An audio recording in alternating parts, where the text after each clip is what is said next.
Lord Krishna Naman, my all sweet dear student. Lord Krishna Naman to all. Dear student, welcome back in online classes again.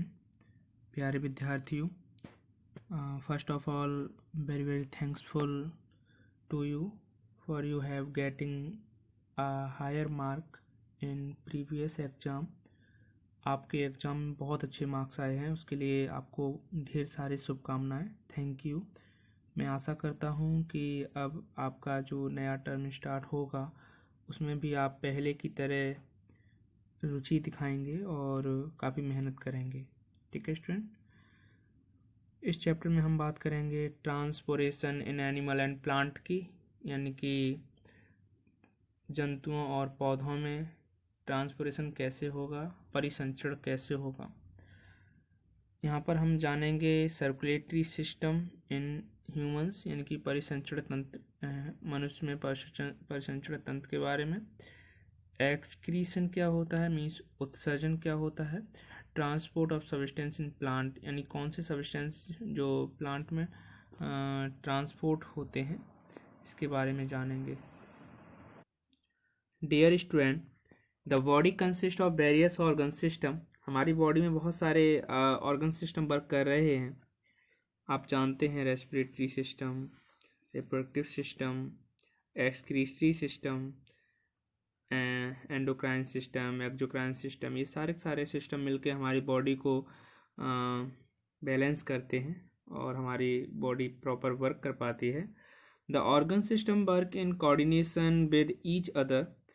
यहाँ पर जितना भी organ system होता है ये body को कोऑर्डिनेट करते हैं आपस में. For the smooth function of the body, जिससे कि बॉडी अच्छे से स्मूथ तरीके से फंक्शन कर पाती है.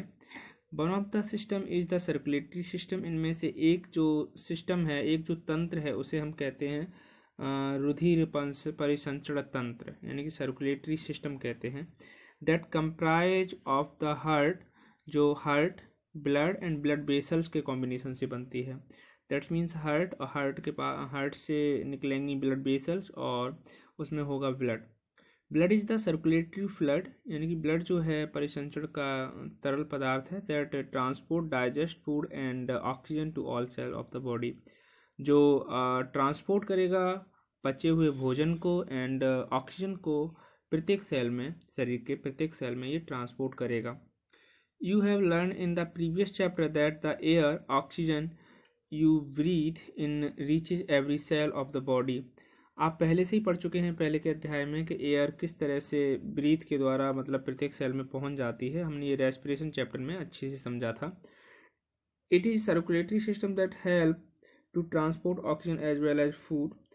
तो सर्कुलेटरी सिस्टम में जो आपकी ऑक्सीजन होती है उसी तरह से फूड भी ट्रांसपोर्ट होता है, वाटर भी ट्रांसपोर्ट होता है, मिनरल भी ट्रांसपोर्ट होते हैं. तो all part of the body के प्रत्येक पार्ट में. Wastage like carbon dioxide and urea are also removed from the body with the help of circulatory system. प्यारे विद्यार्थियों, यहाँ पर वेस्ट जो है कार्बन डाइऑक्साइड और यूरिया के फॉर्म में निकलता है. यूरिया का फॉर्मूला आप जानते हैं NH2CO NH2. NH2 मीन्स होता है एमाइड, और ये एमाइड आया कहाँ से, प्रोटीन के पचने से. आप जानते हैं प्रोटीन 20 टाइप के अमाइनो एसिड के कॉम्बिनेशन से बनती है. प्रोटीन 20 टाइप के अमाइनो एसिड के कॉम्बिनेशन से बनती है, जिनमें अपने अमाइनो एसिड का फार्मूला पिछली बार देखा था, तो उसमें एक एमाइड ग्रुप होता है NH2.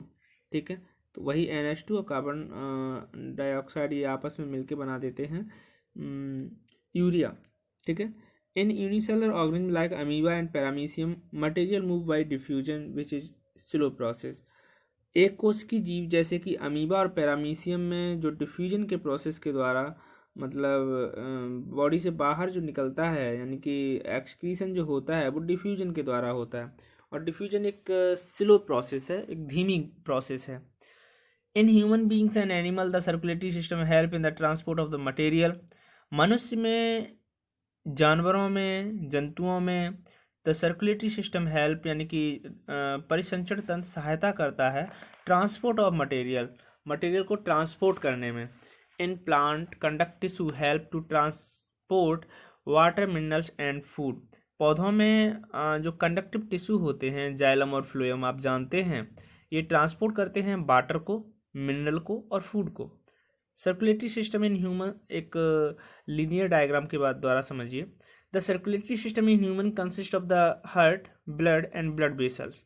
तो सर्कुलेटरी सिस्टम जो होता है ह्यूमंस में, इसमें क्या क्या होता है? हार्ट होता है, ब्लड होता है और ब्लड वेसल्स होते हैं, है ना। वेन और आर्टरीज, ब्लड वेसल्स में वेन और आर्टरीज और कैपिलरी, है ना।